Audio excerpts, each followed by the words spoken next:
your guy, Andrew Schulz, comedian, calls out Ryan Clark for saying he protects black women despite having multiple domestic abusers of black women on this podcast. So this clip has been going viral. Multiple clips from this podcast has been going viral. I was actually watching a few of them before I went to see. You said you're a guy, somebody. I forgot. Andrew Schulz. He's a funny comedian, has a podcast. He's got a podcast with Charlamagne the God. Why is he my guy? I never heard of him. Well, you don't like Ryan, so anybody against Ryan, you're going to be on their side. But no, on a serious note, though, I think it was just some interesting conversation stuff. So let's check this out. Trend, the thing that's out there in the world gets the response from him. But he's also just the best to ever do it at talking into a microphone. So, like, that's, like, I think the most sophisticated way of, like, going about it. I got to probably get better at that. But, like, my initial reaction is going... Like, I'll tell you what you want to know what my initial reaction is, which I think is kind of unfair, but my initial reaction was when I saw you guys talking about it, and I was like, okay, he wants to protect black women, and this is very important. And then I looked on every one of the episodes that you had to see if there was any guys on here that beat up black women. Mm-hmm. And there were. And I looked to see if you guys addressed it on the pod, and you didn't. Okay. Now, I also saw you guys had the episode with DeAndre's mom talking about domestic violence. So I was like, okay, this is good and this is powerful, this is important. But my knee-jerk reaction was, man, I get a whole section that's not even part of an episode. Mm-hmm. And these guys who we know have actually, like, for like a joke, and these guys who have actually like hurt black women and convicted, not allegations, because I don't go off of allegations, I go off conviction. Everybody can get an allegation, it means nothing. And then these guys, they don't get anything. So in that moment, I was like, this feels like a clout play. It doesn't feel like the highest priority is protecting these women. I'm glad he called him out. I don't know the guy. I've never seen the guy. I don't know anything about this guy right here. Is he a comedian, like a name brand? I've never seen him. Yeah, he's pretty big deal. He has a special on Netflix right now as well. Was that on? That was in person? I know we can't play the full stuff, but yeah. But go ahead. Was that in person with... Yeah, no, he was... No, so Ryan brought him on the show. He was on their show. Okay, finally. Fuck. Somebody that has a beef goes on the show. Like, why isn't that a thing? Well, to Ryan, again, I don't know Ryan, but I know Ryan has claimed that he tries to get people on the show, but they don't want to go. They don't want to go on. So Ryan called this white dude racist. That's what the narrative is? No. So Schulz has some joke about black women during one of his specials. I saw him because he went on Shannon Sharp, right? Excuse me?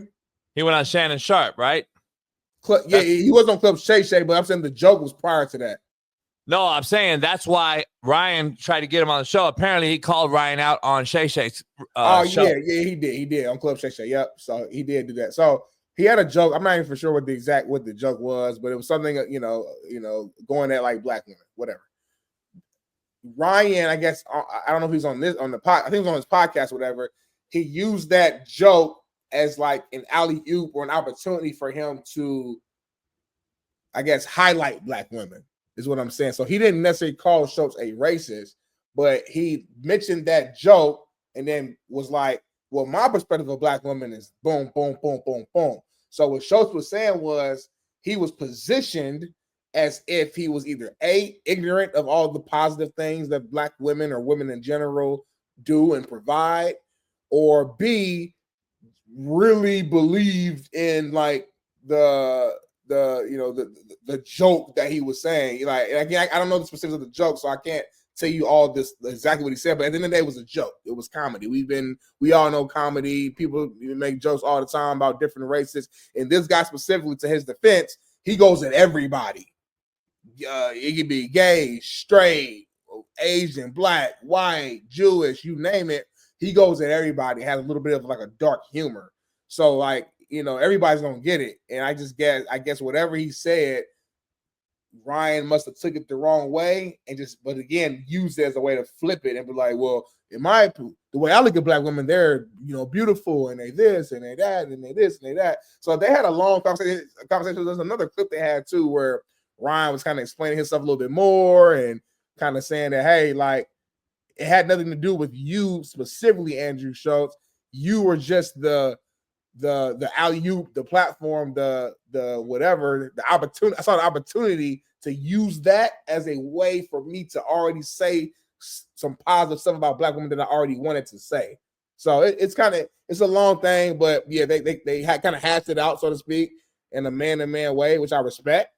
And I thought they both had some good points. I lean more on the side of Schulz, only specifically because I love comedy and I actually like dark comedy, and I don't take like the strong offense to that, especially if you're somebody like him where you go at everybody. Now, if he only went at Black people or only went at Black women, then maybe I'll feel a certain type of way, but that's not what he does. So yeah, Ryan Clark just continues to be this guy who uses race, man, to get like his point across. Yeah. And I just don't get that part. I mean, Merciless has called him out, Whitlock's called him out, people that you know and I know, and they obviously are brothers who don't like it either. They're over it. I think it's getting old. I think the division in the country is we know there's white racists and there's Black racists. Let's just be honest. He's calling another dude racist is ironic when that's all he ever talks about. So I just don't get it. I don't know enough about it to talk to about it, Smitty. I didn't know this guy. I don't even know this guy. So apparently he's a comedian. I'm with you on that, though. I love comedy, and I think it should be left on the stage. And I don't believe, nowadays, this is how crazy it is. And I'll just compare it and we'll move on.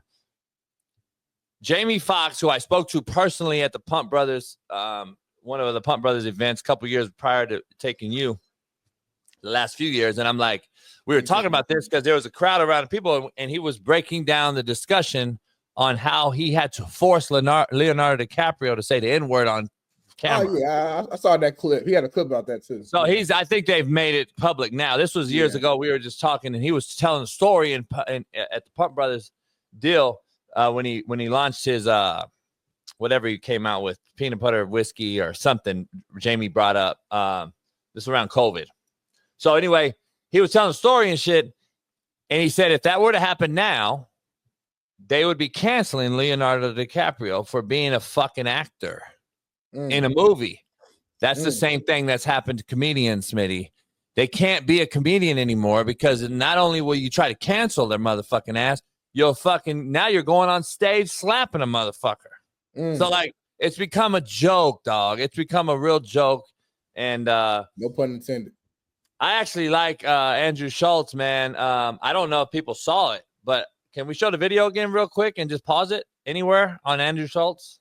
Bailey, I would like to see this.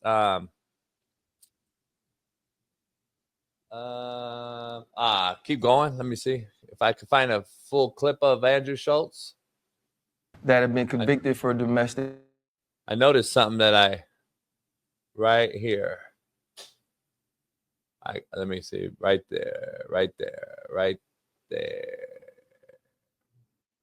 Oh, where the fuck is it? Right there. God damn it. Right there. Damn it. Right there. Pause it. Now, hold on, homie. Does this motherfucker always wear that AS on his jacket? I don't know. Because it looks fake, it looks horrible, and I would have to say he's mocking Ryan Clark's RC fucking shit he be wearing, homie. Oh, yeah, that's probably what he's doing. He's probably actually doing that. Yeah, he's a comedian. Yeah, that's literally what he's doing. I don't know the guy, but I'm giving him even more credit now, man. He's taking a shot at the lapel. And here's the thing, Smitty, don't have me on your show if you don't want me to be me. Yeah. You know what I'm saying? I'm just saying, I tell people that all the time. Like, I think people know me and real recognizes real, so people will have me on there. But, like, don't have me on if you now worried about what I do, because that's what I do. This is who I am. Like, you know what I do. You know who I am. So that comes with it. He clowned Ryan Clark. Like, nobody knows who you are, Ryan. You're on fucking ESPN every day, and you have to wear the big-ass fucking chrome RC. Like, come on, dog. I think that's a full-on mocking his ass. But anyway, I think it's all in joke and love for coming on the show. I'm glad they actually did the show. But I can see a person's character. Ryan Clark is very uncomfortable with this conversation. I'm just telling you straight out, knowing a motherfucker's character and looking through and judging a good judge of character that I think I am, that motherfucker's uncomfortable. Schulz is there for the business. He's there because he's the one that's been accused. It's always the accuser that gets uncomfortable, never the accusee. The accusee is actually fucking always ready for the smoke. Right. See, I was always ready for the smoke. I wanted to go on ESPN with Stephen A. when all the bullshit happened, and he called me personally, and my lawyer said no. I was like, fuck no, why not? Like, I wanted to go on, and that's when you realize who's who. Like, right. If I could do it over again, I would tell my lawyer, I would have told him, fuck no, I'm going on. Like, yeah, you should have. I mean, that would have changed everything. Yeah, because that's what you know what I'm saying though. Like, the brand to be bigger, the show will be even bigger. I be getting paid more, Bailey be getting paid more. Everything really different. That's all you really look at. Like, that's you fast forward all the shit I had to go through. Yeah, whatever. Because we all got to go through stuff to get to the higher road. We all got to go through the dark tunnel to get to the light. So all the stuff you went through was worth it. Everything, felonies, allegedly, all that stuff was worth it. So like, it's important. I mean, listen, we're all selfish. Say what you want. You do for other people, I do for other people. There's, you might do charity, all that, but at the end of the day, you care about Jason Brown. I care about Darnell Smith.